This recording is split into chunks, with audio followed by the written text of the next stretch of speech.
Okay, so we're on 2.3, reviewing fractions and decimals.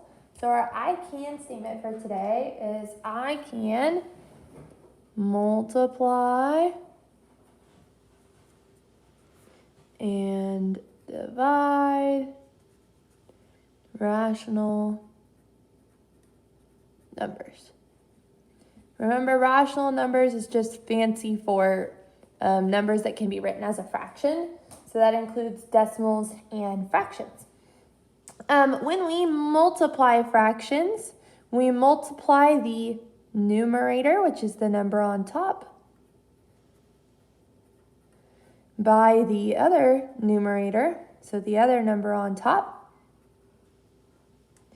and then multiply the denominator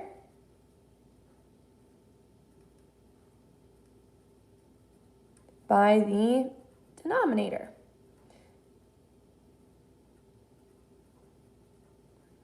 So multiplying is pretty simple. We just multiply across. You multiply the top number by the other top number, and you multiply the bottom number by the other bottom number. So you would do 2 times 3 over 4 times 5. You should get 6 over 20. If you needed to simplify, you should know that both of these are even. So you can divide both by 2, and you should get 3 over 10. Pretty simple. So, 3, yeah. So 3 over 10. That's how you would do that. So when you multiply, you just multiply across. Dividing fractions. Keep the first fraction. So we do a keep, switch, flip. So in adding, we did keep, change, change. Now we do keep, switch, flip. That means we keep the first fraction, switch the divide to a multiply, and then multiply by the reciprocal. Reciprocal just means the opposite of a fraction. So like you flip it. So we keep the first fraction as 5 over 7. We change the divide to a multiply, and we flip this.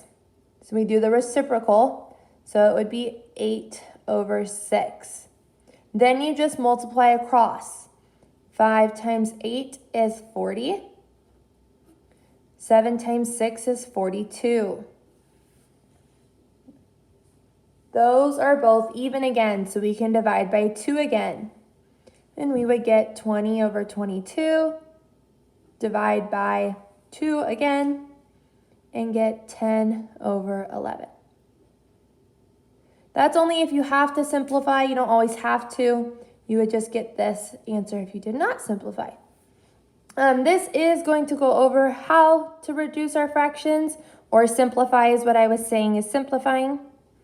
So it says reducing fractions, aka simplifying fractions, or fractions in simplest form.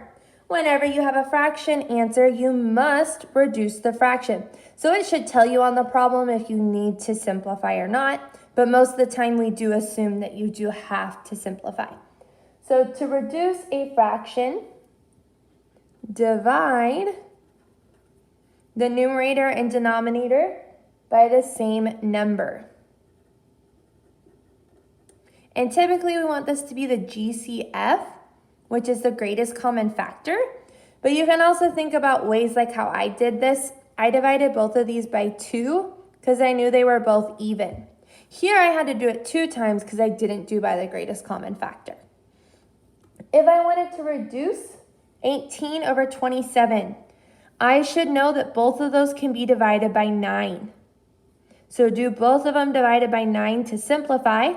18 divided by 9 is 2. 27 divided by 9 is 3. So a simplified form of 18 over 27 would be 2 over 3. Then we talk about multiplying and dividing decimals. So when we multiply decimals, multiply the numbers like normal. Pretend the decimals aren't there. Count how many numbers there are after, that word after is super important, a decimal in both numbers. Move the decimal point from the end left that number of times.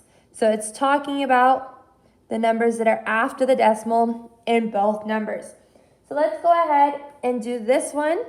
We have 1 2500ths times 2 7/10.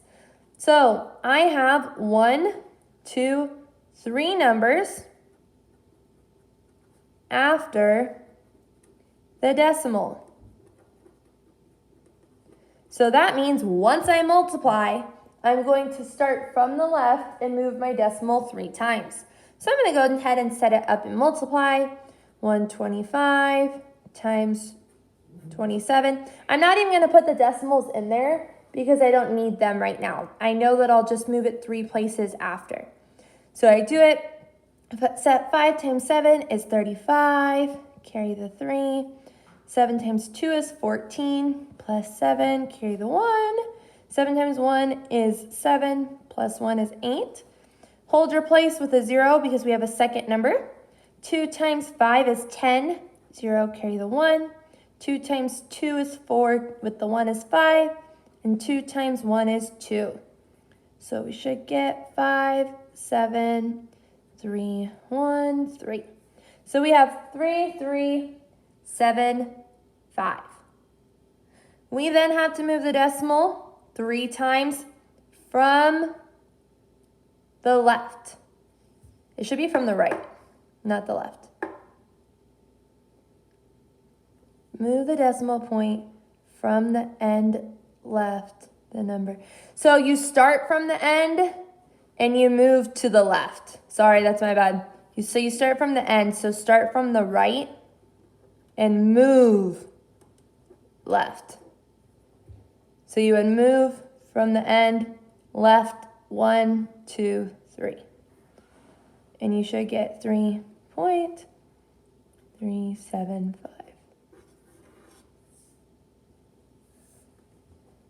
Then you have dividing decimals. Move the decimal point in the divisor. Write enough times that it is after the numbers. Fill in the gaps with a placeholder of 0. Move the decimal in the dividend the same number of times. So the same number of times. Divide like normal. Place the decimal point in the same location as it is in the dividend. If you have a remainder, write it as a fraction and convert the fraction into a decimal. So we have 13.6 divided by 0.8. So if I have 13.6 divided by 0.8, I have to move it so there's no decimal on the inside. So I move that once. That means I also need to move this decimal once. So now I have 8 and 1/36. Then I can go ahead and put my decimal back here. It's 13.6. I say, how many times does 8 go into 13? That is once. Minus 8 is 5. Bring down my 6 is 7.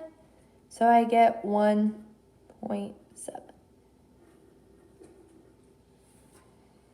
And that is all of the notes.